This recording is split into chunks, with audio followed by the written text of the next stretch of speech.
네, 안녕하십니까. 새로운 미래 총괄 상임선대위원장 오영환입니다. 우리 새로운 미래의 공약 발표에 앞서서 현안 관련 잠시 말씀을 드리도록 하겠습니다.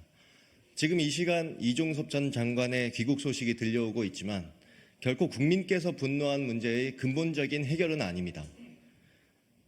총선 악영향을 우려한 여당의 압박에 못 이겨 급조했다는 의심을 받는 이런 공관장 회의를 소집 명목으로 묻지마 귀국했을 뿐 대사직 임명을 유지하는 것은 대통령실이 이종섭 전 장관을 오로지 총선 회피용으로 긴급 보호 조치한 것에 불과합니다. 마치 이종섭 전 장관의 귀국만으로 모든 문제가 해결된 것처럼 말하는 국민의힘 한동훈 위원장의 발언은 국민을 또다시 기만하는 것입니다. 그래서는 안 됩니다. 최수근 상병 순직 수사과정 대통령실의 외압 의혹, 중대한 수사 당사자를 국가를 대표하는 국외 대사로 임명한 문제는 그 자리 그대로에 남아 있습니다. 국민을 지키다 순직한 안타까운 해병대원의 죽음 뒤에 대통령실과 여당은 무엇을 대체 그토록 숨기려 하십니까? 공수처가 신속하게 수사해야 하는 것은 당연하지만 대통령실이 나서서 수사기관을 겁박하는 것은 또 하나의 권한 남용일 것입니다.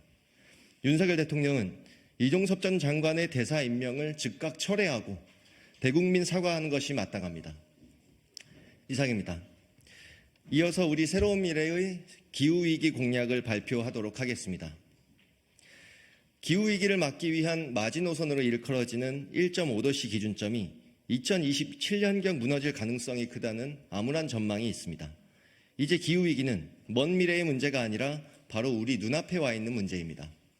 기후위기를 최대한 늦추기 위한 전방위적 노력과 함께 이미 닥친 기후위기 시대에 잘 적응하고 대응하며 살아남기 위한 대응이 필요합니다. 첫째, 재생에너지 확대를 위한 발전 차액 지원 제도와 ESS 지원을 강화하겠습니다. 발전 차액 지원 제도란 재생에너지 거래 가격이 기준 가격보다 낮을 경우 차액을 지원하는 제도입니다. 우리나라는 2011년 발전 차액 지원 제도를 폐지하고 발전 사업자들에게 발전 용량의 일정 부분을 신재생 에너지로 발전하도록 의무화하는 보급 정책인 의무할당제 RPS를 적극 도입했습니다. 그로 인해 재생 가능 에너지원이 대규모화, 집중화되는 경향이 나타나 소규모로 분산 가능한 에너지원의 장점은 사라지고 몇몇 대형 에너지 공기업을 통한 일률적 재생에너지 발전 시설 건설만이 이루어지는 문제점이 발생했습니다. 지역을 통한 에너지 자립, 소규모 사업을 통한 에너지 참여를 가능하게 하기 위해 발전 차액 지원 제도를 재도입하고 일정 규모 이상의 사업자에게는 의무 할당제를 적용하는 병행 제도를 실시하겠습니다. 제주도와 호남 등 재생에너지 발전 비중이 높은 지역에서 과잉 발전 또는 송전망 제약으로 출력 제한이 증가하고 있습니다. 이 재생에너지 변동성을 완화하고 송전선로의 건설 지원 문제를 해소하기 위한 핵심적인 도구가 바로 ESS입니다. 글로벌 ESS 연간 시장 규모가 2022년 152억 불에서 2030년 395억 불까지 증가할 것으로 전망되는 매우 유망한 산업 분야입니다. 미국과 중국 등 주요국에선 ESS 보급 확대를 위해 설치 의무화, 보조금, 전력시장 참여 유도 등 다양한 정책을 추진 중에 있습니다. 국내 ESS 설치는 2017년 이후 급격한 성장세였으나 2020년 이후 화재 발생, 지원제도 일몰 등으로 인해 하락 추세가 지속되어 2022년에는 2018년 대비 15분의 1 규모로 축소되었습니다. 새로운 미래는 재생에너지 확대뿐 아니라 고부가 가치 선도 사업으로서 ESS 확대를 추진합니다. ESS 시설 투자에 대한 세액 공제를 확대하고 스토리지 믹스를 통해 20% 설치 비용 절감을 추진하겠습니다. 선박, 트럭 등의 ESS 탑재 전력 공급 서비스, 전기차 배터리 활용 등 새로운 시장을 창출하겠습니다. 무엇보다 ESS는 화재 예방, 안전관리가 핵심입니다. 안전관리 제도를 개선하고 안전을 확보할 기술 개발, 또한 실시간 안전관리를 강화하겠습니다. 새로운 미래는 2030년 재생에너지 발전 비중 목표를 윤석열 정부가 낮춘 21.6%에서 40%로 상향 조정하고 목표 달성을 위한 제도적 개혁을 멈추지 않겠습니다. 둘째, 기후위기 적응을 위해 침수 우려가 있는 반지하 주거를 안전한 주거로 전환하겠습니다. 2023년 서울 관악구 신림동에서 일가족 3명이 다세대 주택 반지하에서 고립되어 사망한 사건이 발생했습니다. 이후 반지하 주택의 신축이 금지되었지만 여전히 현재 약 59만 9천여 명이 거주 중이며 이 중 서울에서 35만 명이 거주 중입니다. 여전히 국민들은 위험에 노출되어 있습니다.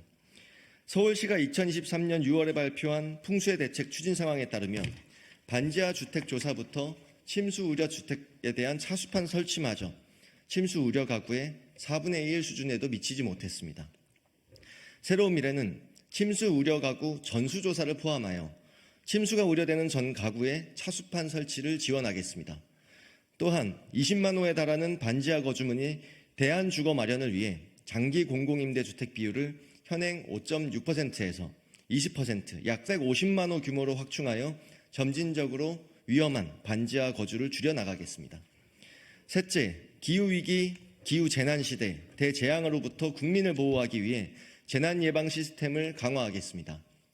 기후위기가 심화될수록 재난의 양상은 점점 대형화, 복합화, 장기화되고 있습니다. 재난 발생 이후의 대응만으로는 피해를 최소화하기 어렵습니다. 이미 예측 가능성을 벗어나고 있습니다. 선제적 재난 예방, 대응 시스템 구축이 절실히 필요합니다. IoT, AI 기술을 접목한 선제적 재난 예방 시스템을 구축하겠습니다. 재난관리 조직을 혁신하여 신속하고 전문적인 재난 대응 체계를 마련하기 위해 소방 조직으로서의 소방청, 지방소방청과 방재 조직으로서의 시도 지방안전청, 안전지원청의 역할을 명확히 하겠습니다. 재난 피해 국민에 대한 안정적인 생활 지원 체계를 마련하기 위해 재난 피해자 지원에 관한 법률을 제정하고 다중이용 시설, 초고층 건물, 아파트 등의 안전관리 기준을 더욱 강화하도록 하겠습니다. 법정 재난구호 기금을 신설하여 보다 안정적인 재난 피해자 구호 사업을 추진하겠습니다. 이상 우리 새로운 미래의 기후위기 공약 발표를 마치겠습니다. 감사합니다. 수고하셨습니다.